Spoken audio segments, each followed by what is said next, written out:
lấy nó mau từ mai mơ lấy nó chỉ cú tiền như năng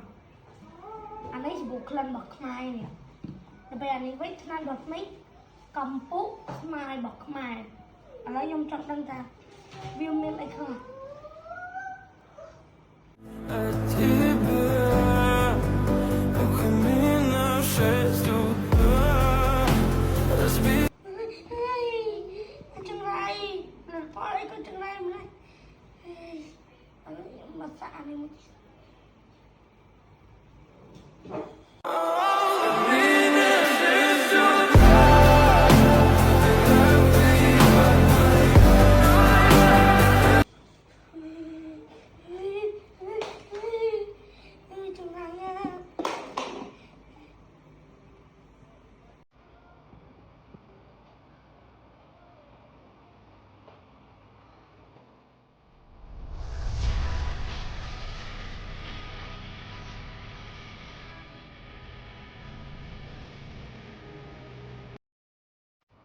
Papa kemarin kecil serang promen bang.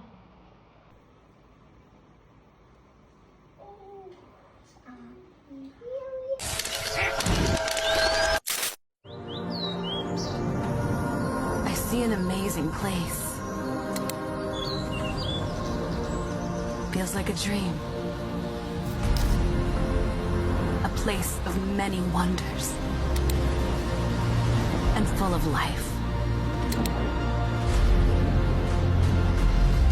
I open my eyes. Earth is our Pandora.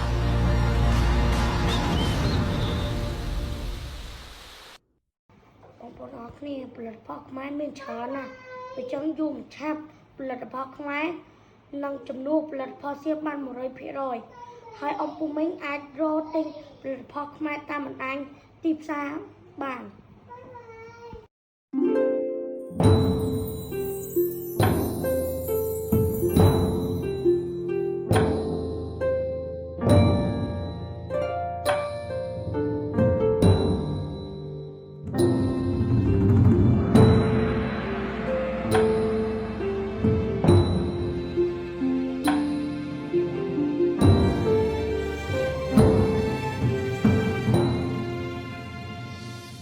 ប្រាសាទកោះកេរប្រាសាទកោះកេរមានទីតាំងស្ថិតនៅភូមិស្រយ៉ង់ខាងជើងឃុំស្រយ៉ង់ស្រុកគូលែនខេត្តព្រះវិហារប្រាសាទកោះកេរមានចម្ងាយប្រមាណ120គីឡូម៉ែត្រពីទីរួមខេត្តសៀមរាបនិងប្រមាណ60គីឡូម៉ែត្រពីទីរួមខេត្តព្រះវិហារប្រាសាទកោះកេរមានរូបរាងជាពីរ៉ាមីតដែលត្រូវបានកសាងឡើងក្នុងរជ្ជកាលព្រះបាទជ័យវរ្ម័នទី4ដើម្បីឧទ្ទិសថ្វាយព្រះឥសូរតាមបែបព្រហ្មញ្ញសាសនា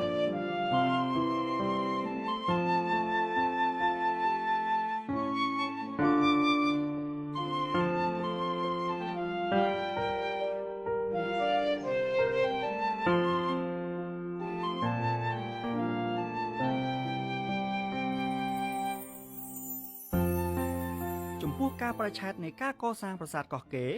គឺចាប់តាំងពីសតវត្សទី10ក្នុងឆ្នាំ929រហូតដល់ឆ្នាំ941នៃគ្រិស្តសករាជប្រាសាទមួយនេះកាលពីដើមមានឈ្មោះថាឆោកៈគរៈខ្យរៈដែលឆោកៈបកប្រែពីភាសាសំស្ក្រឹតមកថាស្រះទឹកគរៈខ្យរៈគឺគគីឬយើងអាចសម្រាយជារួមបានថាស្រះគគីនៃអតីតរាជធានីលង្កបុរៈសពថ្ងៃនេះអតីតនៃរាជធានីកោះកេរមានទំហំផ្ទៃដី16គីឡូម៉ែត្រការ៉េរួមមាន89ប្រាសាទប្រាសាទកោះកេរមាន7ជាន់និងមានកម្ពស់រហូតដល់35ម៉ែត្រដែលត្រូវបានកសាងឡើងតាំងពីសម័យបុរាណទុកសម្រាប់ជាការគោរពបូជាតាមលទ្ធិព្រហ្មញ្ញសាសនា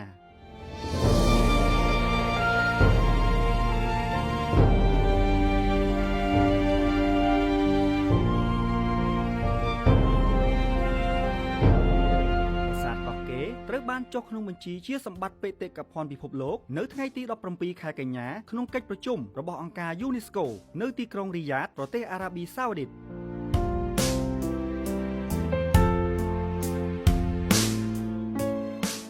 ដើម្បីទៅកាន់ប្រាសាទកោះកេរយើងអាចធ្វើដំណើរចេញពីទីរួមខេត្តសៀមរាបកាត់តាមផ្លូវលេខ64ចម្ងាយ72គីឡូម៉ែត្រនិងបន្តទៅតាមផ្លូវខេត្តចម្ងាយ54គីឡូម៉ែត្រពីទីរួមខេត្តព្រះវិហារ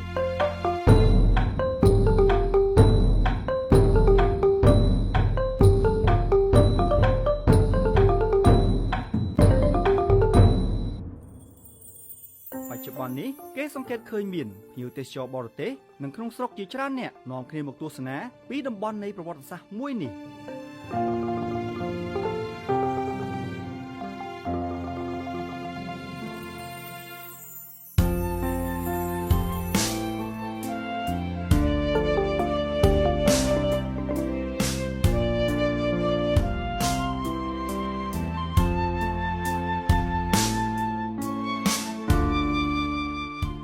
អរគុណចំពោះការទស្សនាជួបគ្នាវីដេអូក្រោយៗទៀត